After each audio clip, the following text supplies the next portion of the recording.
Τι είναι αυτό? Ένα σπουργίτι.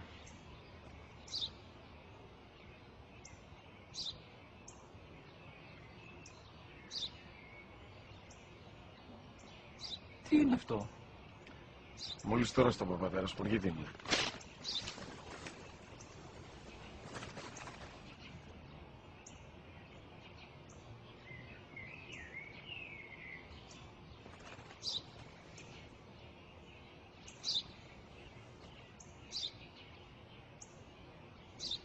Τι είναι αυτό?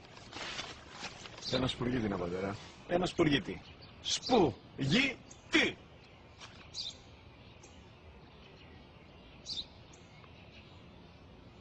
Τι είναι αυτό? Γιατί το κάνεις αυτό το πράγμα, μπορείς να μου πεις? Τόσες φορές σου είπα, είναι ένα σπουργίτι. Δεν το καταλαβαίνεις. Πού πας?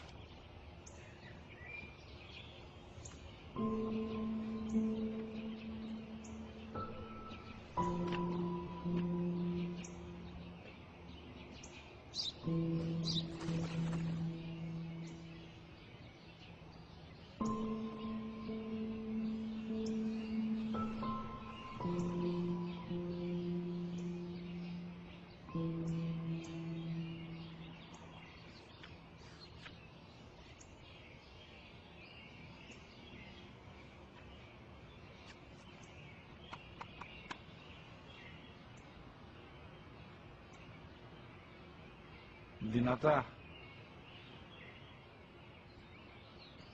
Σήμερα ο μικρός μου γιος που πριν λίγες μέρες έκλεισε τα 3 καθόταν μαζί μου έξω στο πάρκο όταν ένας σπουργίτη ήρθε και κάθισε απέναντί μας.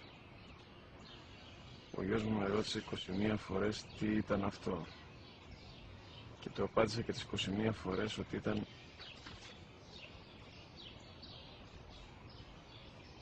ένα σπουργίτη. Τον αγκάλιασε τρυφερά και τις 21 φορές που μου έκανε την ίδια ερώτηση, ξανά και ξανά, χωρίς να εκνευριστώ, νιώθοντας στοργή για το αθώο μου αγοράκι.